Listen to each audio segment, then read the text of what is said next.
uno de los, no sé si temas, sino cosas que están circulando en los últimos décadas a partir de la crisis de ciertas ideas o identidades políticas. Obviamente, las generaciones más jóvenes están con una apetencia más que justificada con respecto a lo que se llama espíritu o espiritualidad. Eso, que por cierto es loable, tiende a ser confundido con lo que algunos autores, como Mircea Eliade, llaman neoespiritualismo. Cuando digo esto, no quiere decir que toda inquietud espiritual, o mejor dicho, toda inquietud religiosa, tenga que ser necesariamente traducida en los términos nuestros, en mis términos, o sea, católico, apostólico, romano.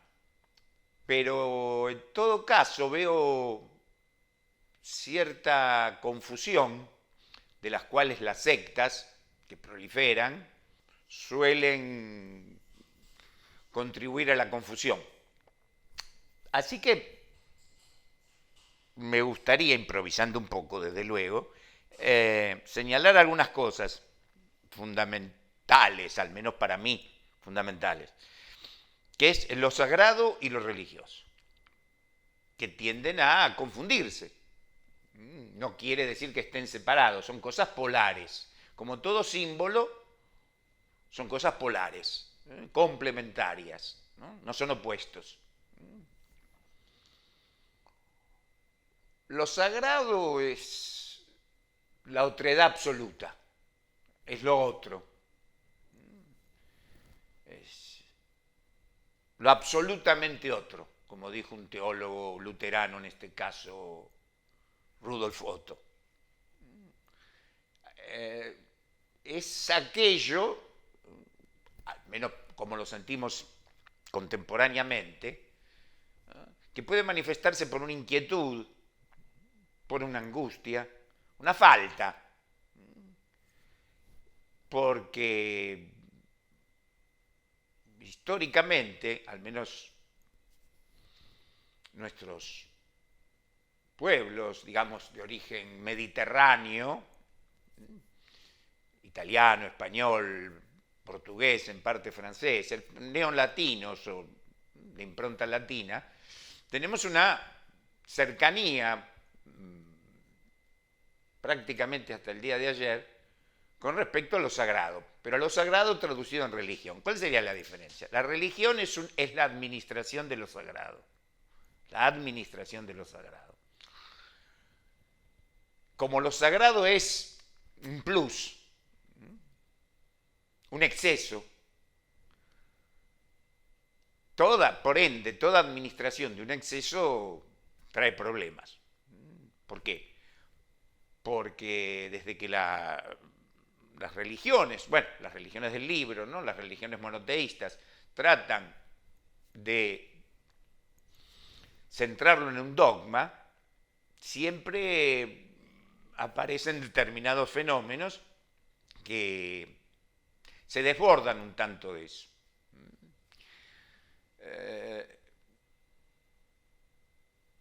La religión, como decimos entonces, es una administración de lo sagrado. Ahora, lo sagrado puede ser interpretado como lo absolutamente otro, puede ser interpretado, si quieren, como el inconsciente, el deseo, voluntad y representación, como decía Schopenhauer. Pero tiene que ver con esa otredad, tiene que ver con algo no humano, extrahumano, o mejor dicho, como diría Dante, transhumano. ¿No? Es en transhumanar. Es eso que sabemos, más allá de la educación o la formación o la moda que sigamos o que nos hagan seguir por avidez de novedades o por atmósfera mental, atmósfera de época. Es eso que sabemos de, como digo en un poema por ahí que no creo que nunca terminé. Es eso que sabemos que somos algo más, caminando por un pasillo, yendo de una habitación a la otra. Sabemos que somos algo más. ¿Ah? Algo más de nuestra biología. ¿No? Algo que puede aparecer en los sueños, algo que puede aparecer en las intuiciones. ¿No? El problema es que, claro, las religiones, la religión católica, ha perdido, bueno, no soy el primero en decirlo, ¿no? Y espero que no tampoco el último. A partir del Concilio Vaticano II, que desde luego debía hacerse por otros motivos, no de ayornarse, palabra horrenda, no ayornarse parece como un desfile de modas, ayornar una vidriera, no, sino una actualización doctrinaria, en este caso una actualización teológica con respecto al mundo, que obviamente a partir de cuando comenzó en el año 58, al 62, con Juan XXIII, desde luego tenía que hacer ciertas, ¿no? Era ya predicar el catolicismo con vuelos espaciales y con televisión y con todo ese tipo de cosas. Así que por un lado, no soy de aquellos que tienen como una especie de fobia o de tirria o que tachan directamente el Concilio Vaticano II. Sí creo que hay algo que, no sé si que falló, pero no se tuvo en cuenta. Se empezó a cambiar, voy a citar ahora sí a un gran historiador francés, católico monárquico, ¿no? Para ubicarlo, que es Philippe Ariès, que es una de mis grandes influencias, el autor del El niño y la familia en el antiguo régimen, La muerte en Occidente, por ubicarnos. Y él tiene una posición, o tenía una posición bastante similar a la que intento exponer ahora, que es que algunos cambios tenían que hacer, pero se hicieron todos de golpe. Entonces sacaron el latín, sacaron el incienso, sacaron el canto gregoriano, sacaron las vestiduras, se hizo la misa en el idioma vernáculo, que está bien hacia el idioma vernáculo, pero ¿por qué no conservar la misa en latín? ¿Por qué no conservar la misa tridentina? Yo creo que esto es contraproducente y precisamente para que la persona joven y no tan joven, digamos, el hombre, la mujer contemporánea de esta época de la tecnocrática, de esta época de las redes o global, o como se la quiera llamar, esa inquietud que es la apetencia por algo más y que es lo sagrado, en Occidente el catolicismo cumplía esa función de algo más, de misterio, ¿no? De ritual, ¿no? De entrar en otro mundo, no como ahora que se entra en una iglesia y parece una reunión de consorcio. Incluso el Papa actual, Francisco, nuestro compatriota, hincha de San Lorenzo como yo, de padres italianos como yo, el primer papa jesuita, a la cual yo le he dedicado una novela, mi primera novela, Tempestad y Asalto, que es una novela fantástica, pero gira alrededor de ese acontecimiento terrible para toda América y sobre todo para la América luego llamada latina, que fue la expulsión de los jesuitas en 1763-67. Bueno, Francisco, a quien admiro mucho por muchas cosas, creo que está esto de impedir ya directamente la misa en latín, creo que es un error. El latín no separa, el latín une. Latín une. Es una lengua universal. Y por otro lado, para seguir la misa en latín, la misa tridentina, no es que haya que conocer los discursos de Cicerón o el comentario de la guerra de las Galias de Julio César, o los poemas de Virgilio. Así que tampoco es una gran... Y creo que eso es una pérdida porque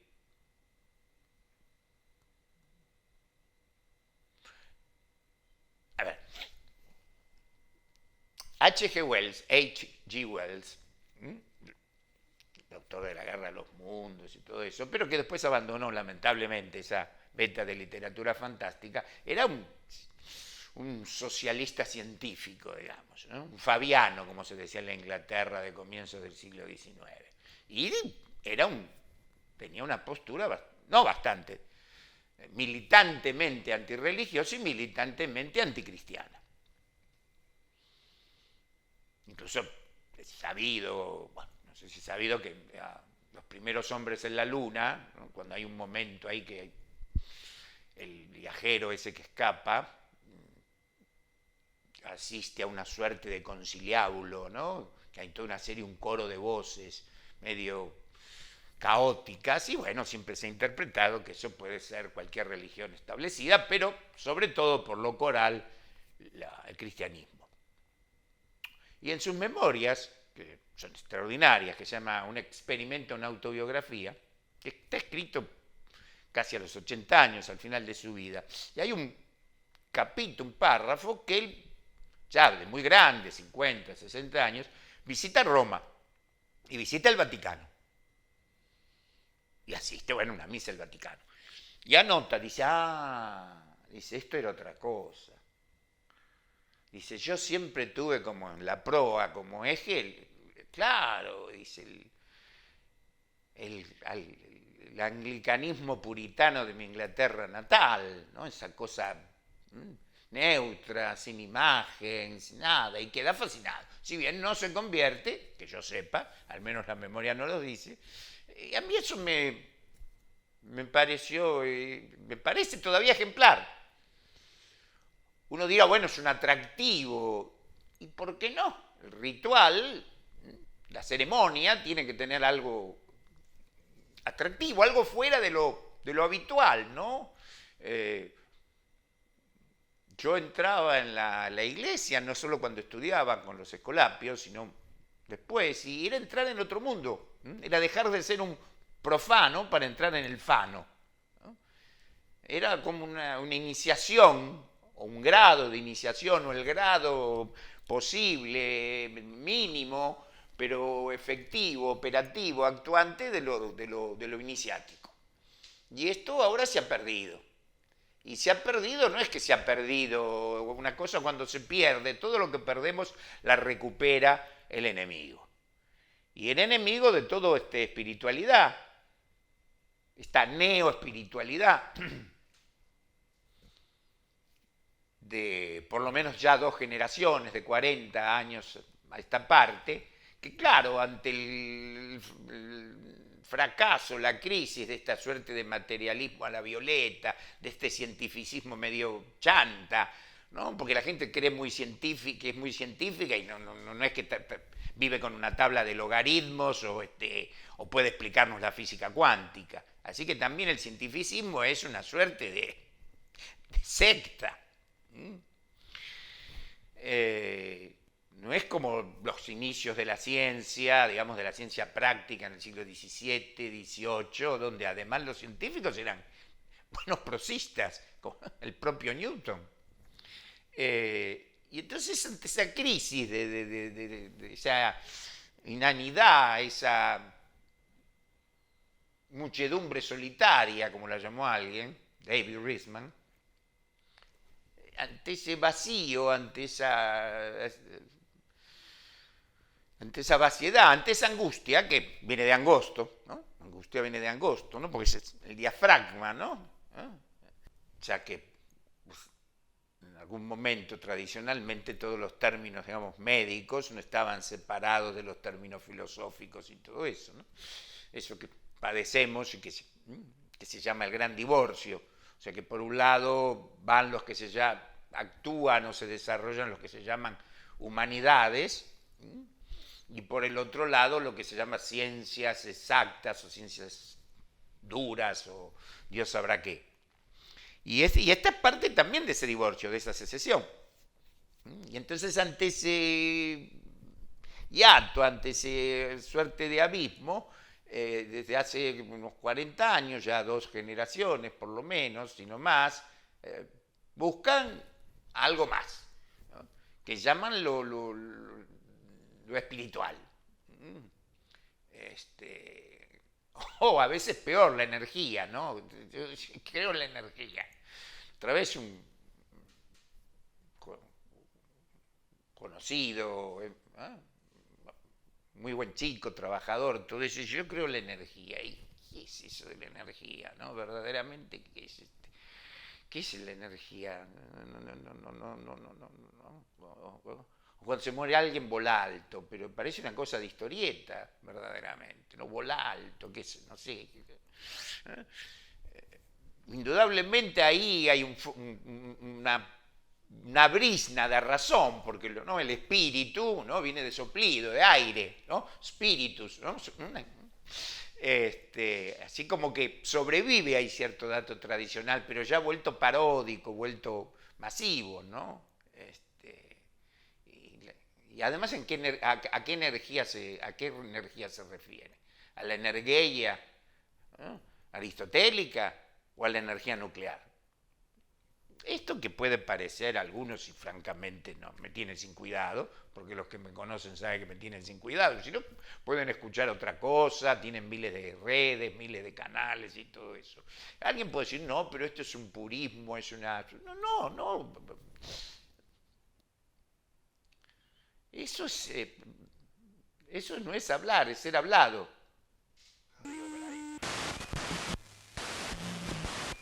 De paso, ya que estamos en esta primera charla de este nuevo sitio, espacio, Seibo, donde el centro es lo argentino, pero lo hispanoparlante, en fin, nuestra familia, nuestra genealogía.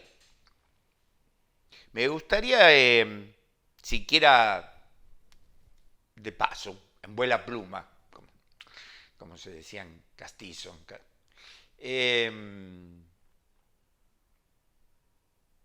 subrayar una diferencia, porque también estábamos hablando de esta suerte de vaciamientos, modernizaciones no. Bueno, modernizaciones no, porque otro día vamos a explicar el término modernidad o modernité de Baudelaire, que no tiene nada que ver. Así, modernizaciones no sería eso, sino ese vaciamiento de lo ritual con respecto al catolicismo, que es la tradición en Occidente. La tradición religiosa en Occidente es el catolicismo. Aún para criticarlo, cosa que en parte estoy haciendo, es el catolicismo. Pero digamos, del otro costado, del otro coté, hay una confusión también creciente, inflacionaria, porque la nuestra es la época de la inflación. Lo que pasa es que como estamos acostumbrados o empujados a pensar que los términos económicos son solamente económicos, y no son eso, el propio liberalismo no es un concepto meramente económico. Se nos hace creer que es así. Pero bueno, lo dejaremos para otro, si Dios quiere, para otro momento, otra charla, otro devaneo. ¿Qué es la confusión, ¿no? Entre tradicional y tradicionalismo? Que esa es una macana terrible. Lo tradicional es móvil por excelencia, se confunde con algo conservador. Lo tradicional no es algo conservador, es algo metamórfico en todo caso. ¿No? Pero metamórfico no quiere decir que cambia por capricho, al azar. Cambia por determinados datos tradicionales, determinados universales fantásticos, como diría Vico. ¿No? En cambio, el tradicionalismo es la momificación de lo tradicional, es lo que se llama folclore, que tenemos que recordar que folclore es una palabra acuñada en Londres, la Sociedad Folclórica en 1846, lo digo en muchos libros, es la petrificación, es el exotismo, es la petrificación de todo tipo de tradición.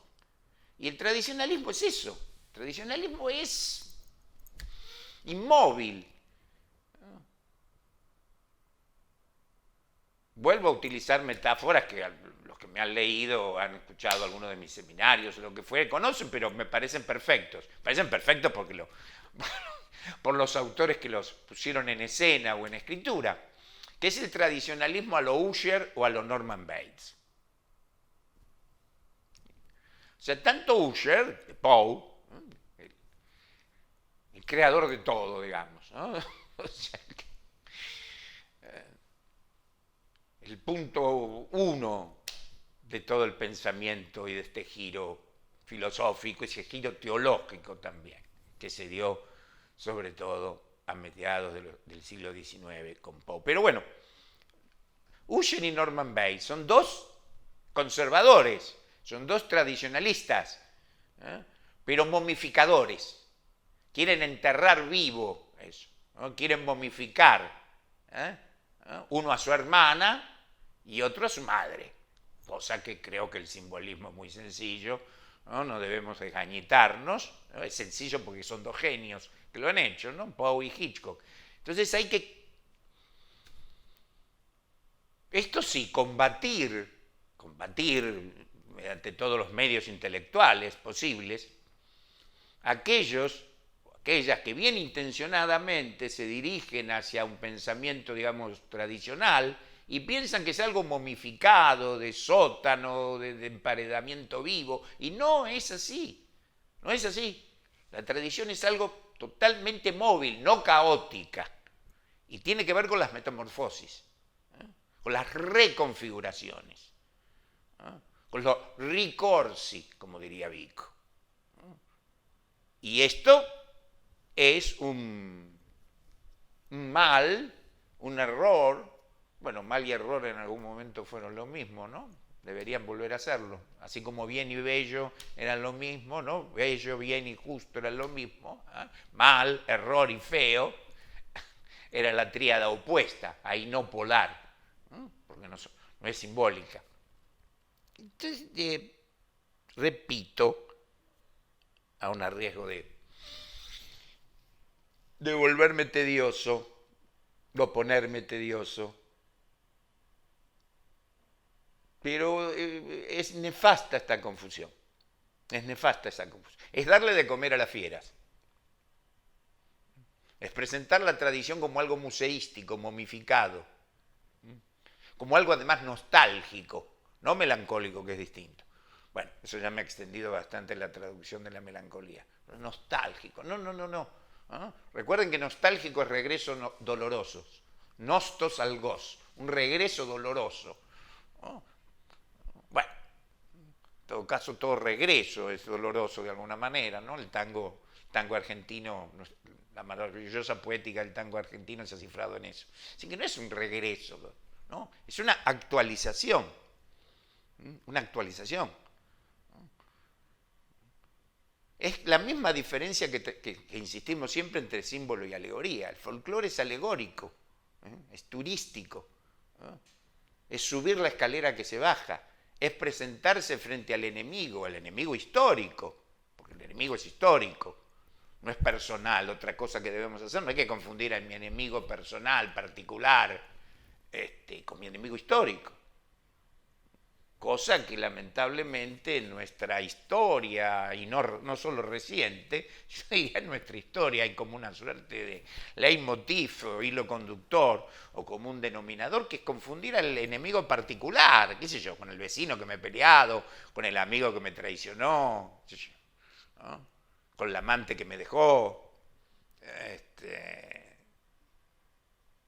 incluso el que ha escrito una crítica ponzoñosa sobre uno de mis libros, sí, la verdad que sí, que va a ser mi amigo. Obviamente es mi enemigo, es mi enemigo personal. No voy a convertirlo en enemigo de mi país, de mi tradición.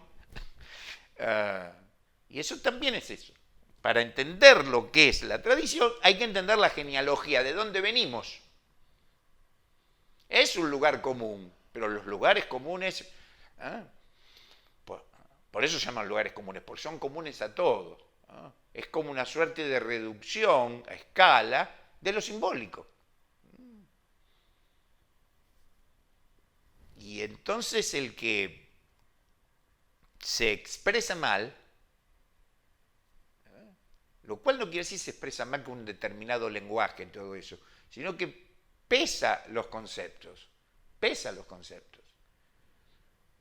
Y confundir la tradición con lo tradicional es un error simétrico a vaciar a lo religioso, a lo católico, ¿no?, de sentido. Son como dos petrificaciones. No, mejor dicho, una es una petrificación, ¿no?, y uno es una puerta abierta, enorme. Recordemos que Cristo en una de sus parábolas dice que existe la puerta estrecha y la puerta abierta, ¿no?, y recomienda pasar por la puerta estrecha, ¿no?, como al final en puesta en escena lo vemos en el irlandés de Martin Scorsese. Entonces, si es la puerta estrecha, quiere decir que es difícil, ¿no? Es difícil porque tenemos que hacer algo, ¿no? Si está abierta, se escapa todo. O sea, no es una puerta cerrada museística, folclorizante, momificante, usheriana, a lo Bates o al Hotel Bates, ¿no? Pero ni tampoco una puerta abierta, ¿no? Una puerta ya sin goznes, una puerta sin llamador, un vacío. Tiene que ser una puerta estrecha. Y la puerta estrecha es también y sobre todo el pensar y poetizar. Esperemos a vernos en esta primera charla, en esta primera entrega, al menos